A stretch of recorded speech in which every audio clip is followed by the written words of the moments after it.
We are now in game number 2 between TSL.Inori and Mill.Stephano of MLG Winter. And now Stephano's going to get a little taste of his own medicine because the map is Entombed Valley, where Inori has the advantage. Why is it a Protoss favored map? Because you can't really do anything to stop a Protoss from going on 3 bases. Attacking a Protoss early on in this map is just kind of silly. It's all up to the Protoss to decide, okay, I'm going to go and attack the Zerg player. Now, Zerg should almost never attack a Protoss player on this map. They kind of just have to turtle up, get a bunch of Spine Callers, take the entire map, and then engage 200 versus 200. And they have faster reproduction, so hopefully that's how they win. At least that is how I believe this map should be played ZVP. For the Zerg perspective, the Protoss, they can't let the Zerg go on like 7 base while they're on 3 bases, because it is so easy for the Protoss to take 3 bases. A lot of times, they kind of take 3 bases, get very comfortable, go up to 200 supply, and then think about moving out. They're like, well, I'm on 3 bases, it's great. Well, it's great up until 20 minutes of the game when your other bases start mining out. And if the Zerg holds on, you're going to be back to 1 base mining, while the Zerg still around 3 bases of mining, and that's just bad news bears all over again. So, Inori, we'll see exactly what he ends up doing in this game and what Stephano does.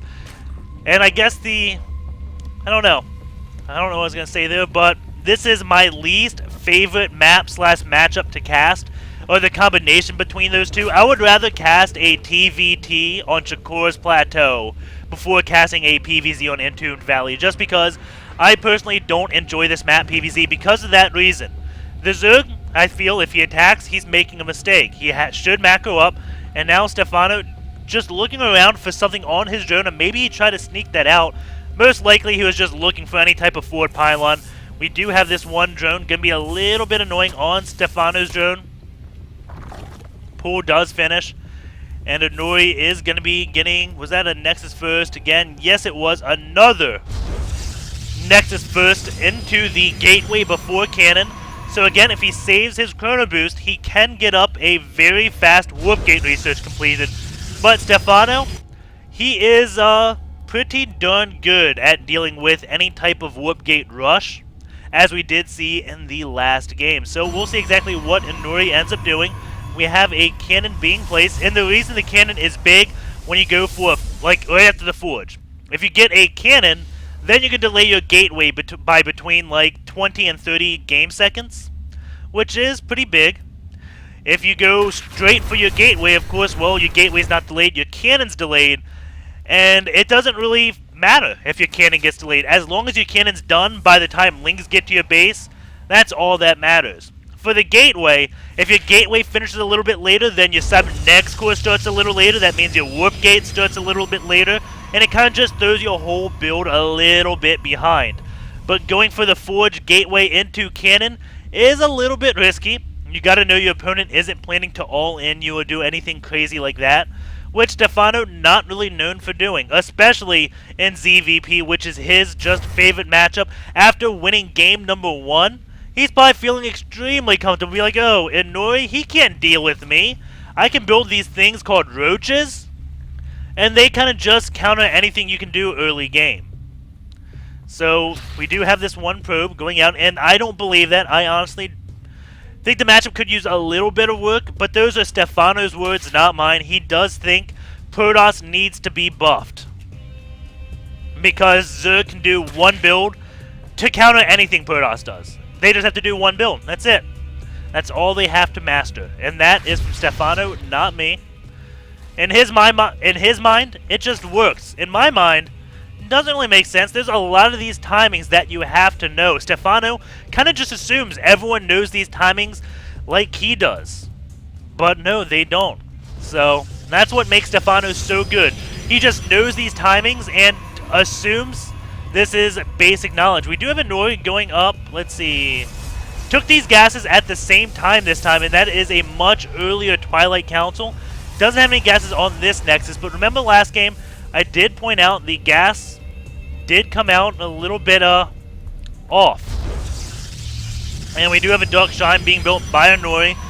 Kind of saw that one coming when I saw the Wily Council finishing and staying at one gate without researching anything.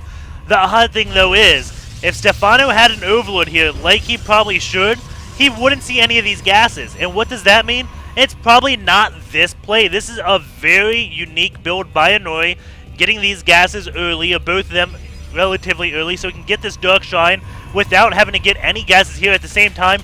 He is getting a pylon up now.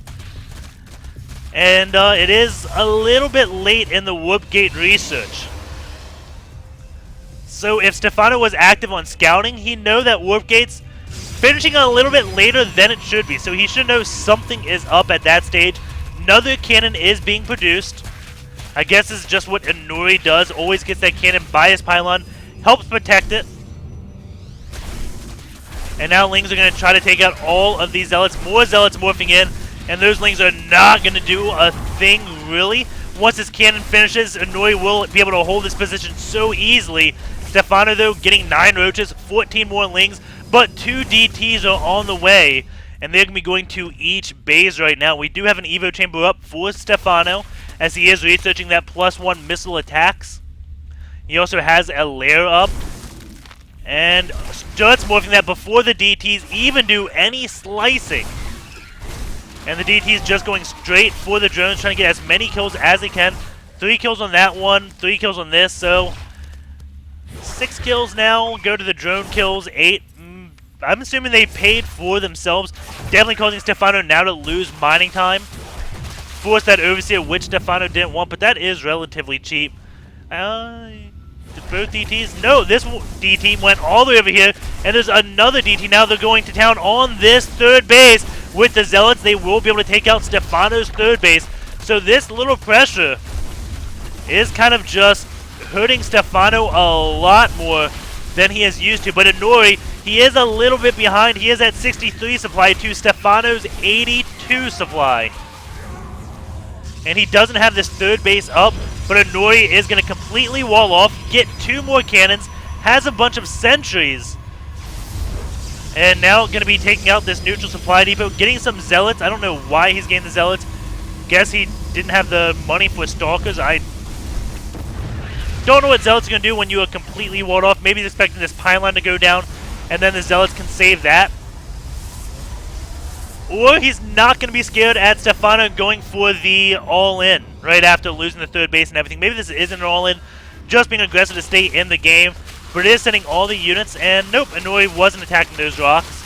Just going to get ready to defend them. Getting 2 more cannons, really depending on these cannons for defense. And what that does, it allows Inori to save a lot of gas, so you can get things like this Immortal out. Cannons, great at dealing with the roaches. Immortal's excellent at dealing with the roaches. So by getting those cannons, Inori can build a very quick anti-roach force. He is also morphing in another DT, but the Overseer is with this army. And since the first Immortal does come out, Inori does decide to cancel 2 of those cannons.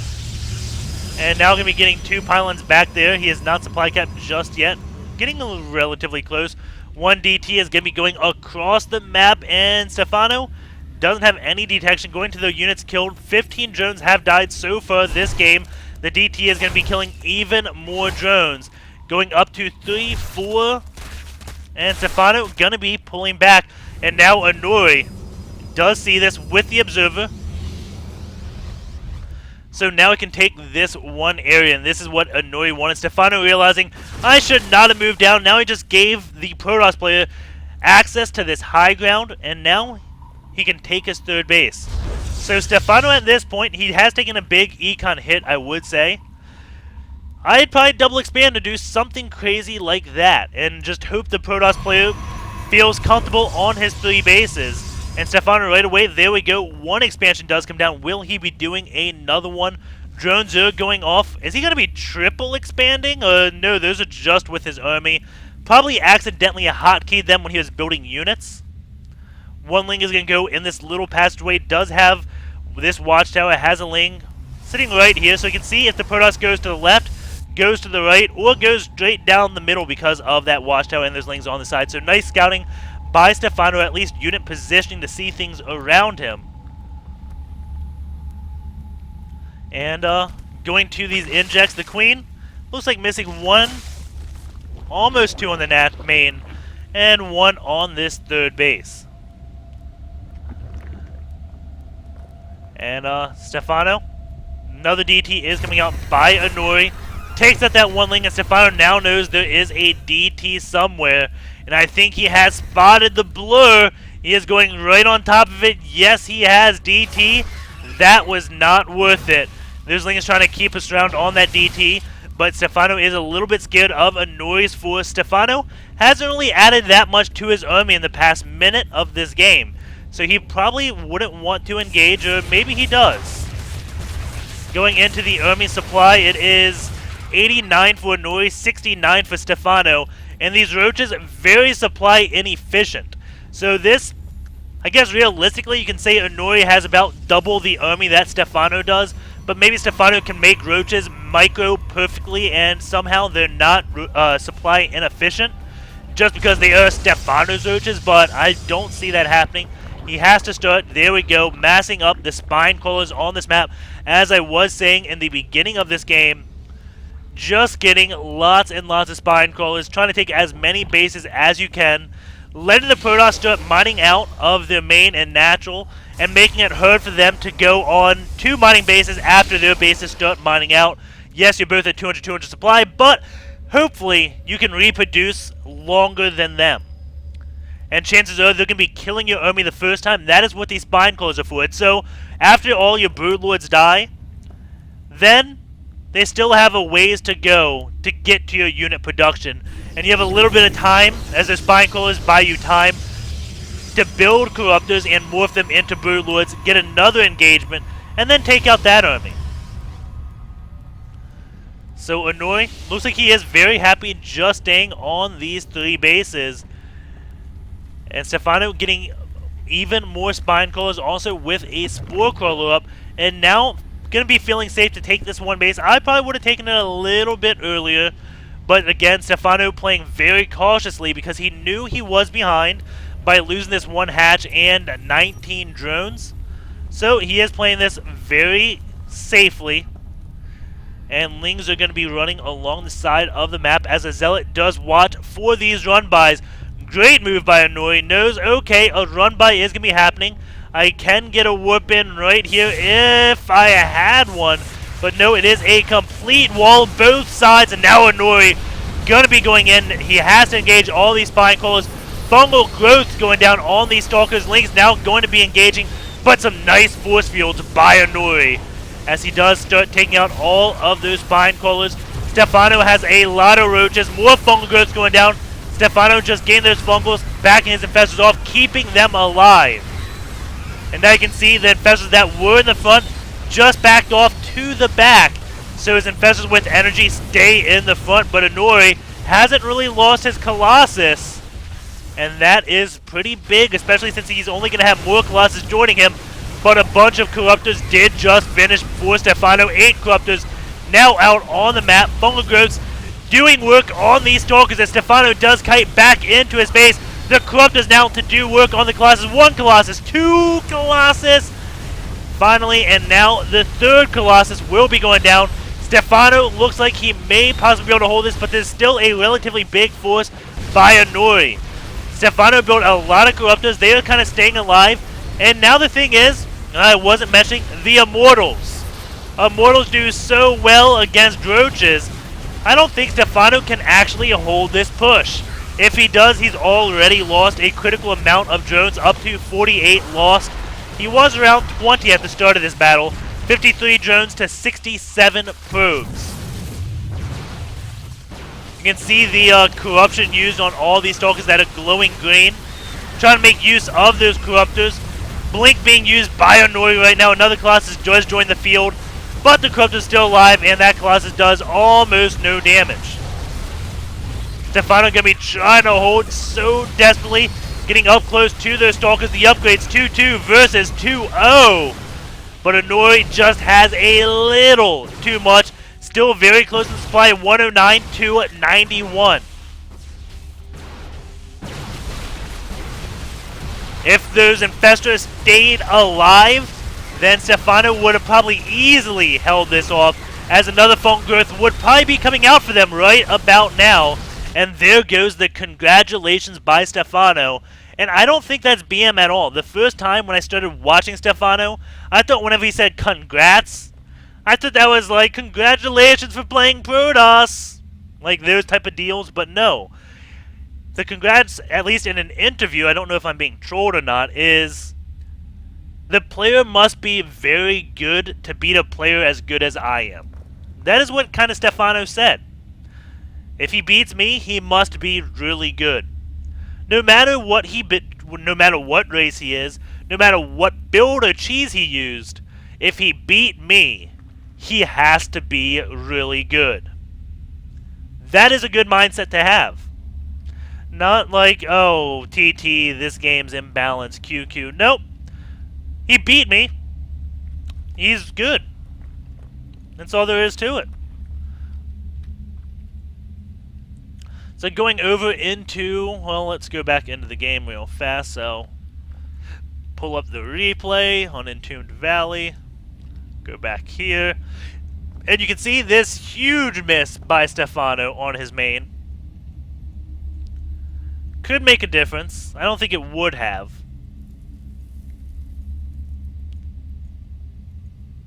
But let's see. 13.2 seconds. That means between 2 and 3 injects were missing, which means between 8 and 12 drones were missing from the game that could have been out. So at 10-minute mark, let's say you have 10 drones. We'll go halfway. They mine, I think, I don't actually know what they mine. I want to say 40 minerals per minute for the first 2. So the 2 average out to 80, and then the third one would mine 20 minerals per minute. So 3 workers on 1 patch is roughly 100 minerals per minute. I believe that's correct. It's been a really long time since I thought about that, so I could be confusing it with gas, but I don't think so. I think it's 40 per patch, and then I know it's something crazy like 42 or something, but I go evenly. So 10 workers missing. 1 minute of the game, that's 400 minerals. That is a hatch. That is those overlords it takes for those roaches not to supply cap you. That is whatever you want it to be. Just kind of giving you how big of an idea it is to miss the injects early on in the game. Those few drones really do add up fast. That is why you can max out as Zerg at the 12-minute mark, because roaches are so low in food. So high in food, so low in cost. The cost per food is really on the food's end. But also you can build drones faster than any other race, or build workers, because Terran, they can't build drones, so Zerg is infinitely faster than Terran and Protoss at building drones. But by workers, you know what I mean. They just build those workers up so quickly. So they get to 60 drones so fast. We can go into this resources tab. You can see the spending rate is always greater for these, like, Zerg. No matter what, almost any game I cast, the Zerg mine more. If they win or lose, whatever, the Zerg mine more. Why is that? They both built the same number of workers. It's because the Zerg built those workers before anyone else. They get up to that 60 before. At times of the game, they get the 10 worker lead, which every minute is 400 minerals in that minute. So you kind of get where I'm going. They just build those workers up so fast, so their income starts snowballing early on. So we can kind of go look at the Protoss spending rate. I guess, like, if you looked at the slope from right here and right here, those slopes are probably the same, or relatively close to being the same. But right here, when the queen comes out, you can see these slopes are completely different right here. And that's all I'm trying to say.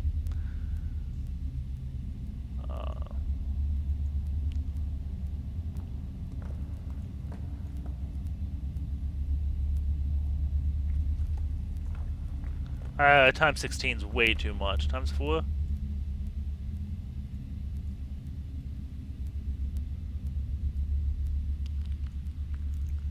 So let's go in the game. Let's look when the queen comes out, when the first 4 drones. And again, if you don't like the analysis, just go to game 3. This is just something we do to try to learn how things work. Because the game is still new. I don't actually know what's going to happen soon as the queen does come out and inject. So the first queen comes out around 4 minutes. 19. Yeah, around 4 minutes is the first queen. She does an inject and then goes on down. This means that there is going to be some inject missing on this main hatch. That's just how it works. Can't really go around that with this one build that Stephano's doing if he wants to have this hatch injected as soon as this queen can. So there's already some idle time there. So both queens, let's say 4 minutes marks, the first queen comes out, doesn't make a deal until 5:30. So 5:30 is probably when both these hatches will be releasing the creep. So 6 minutes. We should see the Zerg slope start really changing. So let's go ×2 first.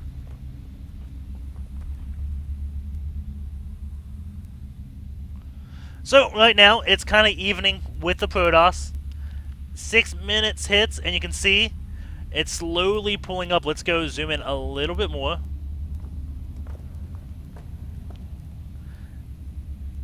I guess as we zoom in it doesn't look as big. But I think this will be the 3rd base. Let's go. Oh yeah, he has 3 bases by 18 minutes.